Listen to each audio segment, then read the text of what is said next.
Hello everyone. So in this video, we will be discussing about the exceptions to the law of demand. So one thing we know is that as per the law of demand, there exists an inverse relationship between your price and quantity demanded, assuming other things to be the same. But then there can be some cases where there is a positive relationship between the price and quantity demanded, and we'll be discussing those cases in this video. Now, first cases of the Veblen effect, right? Now, this was given by Thorstein Veblen. So, now Veblen goods, what are Veblen goods?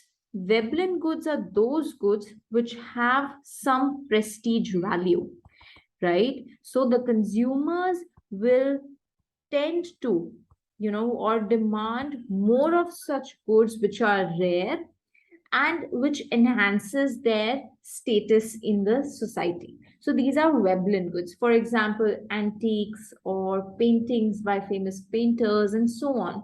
So they are priced very high and still demanded by consumers because they add to their prestige. So these are the Veblen goods, right? So Thorstein Veblen basically propounded the doctrine of conspicuous consumption. Okay, now, according to this doctrine of conspicuous consumption, now, according to this doctrine, so if the price is high, right, the consumers will tend to demand more. So, higher the price of the commodity, right? So more will be the prestige attached to that particular commodity, and as a result, the consumers will tend to demand more. So take the case of luxurious cars, right? There are five-seater cars. There are five-seater cars available in the lower version, and there are five-seater cars with the luxury status. So why consumers tend to consume those luxury cars? Yes, quality is the case, but then it adds to their prestige. So these are the Veblen goods and the Veblen effect, right? Second case is that of your Giffen goods. Okay, so while Veblen effect caters to the issue, or it just targets the rich section or the upper economic section of the society, Giffen goods is mostly associated with the consumers belonging to low income group, right? So according to this Giffen goods analysis, which was given by Robert Giffen, okay, Robert Giffen, he stated that when there is a fall in the price of a commodity, the quantity demanded also falls in case of your Giffen goods only, right? So why? What is the case of the Giffen goods? So according to the Giffen goods analysis, that in the case of very poor consumers, right, where most of their income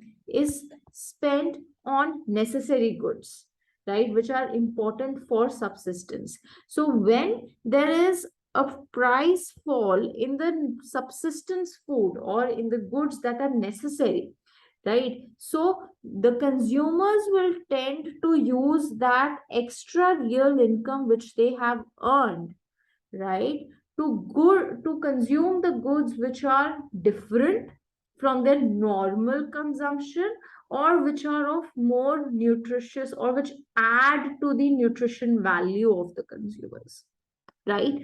I'll explain again. So when the consumers are very poor, so majority of their income is spent on necessary goods for their basic survival goods, right?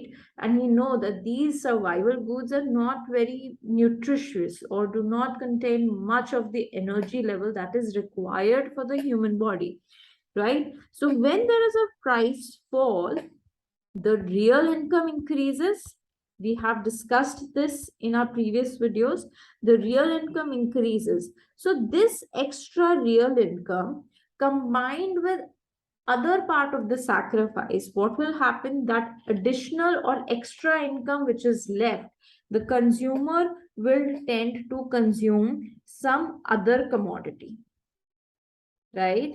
So as a result, what will happen, this price fall has resulted into a fall in the consumer demand, and hence there is a positive relationship between price and demand that is established. So this is the case of the given goods analysis.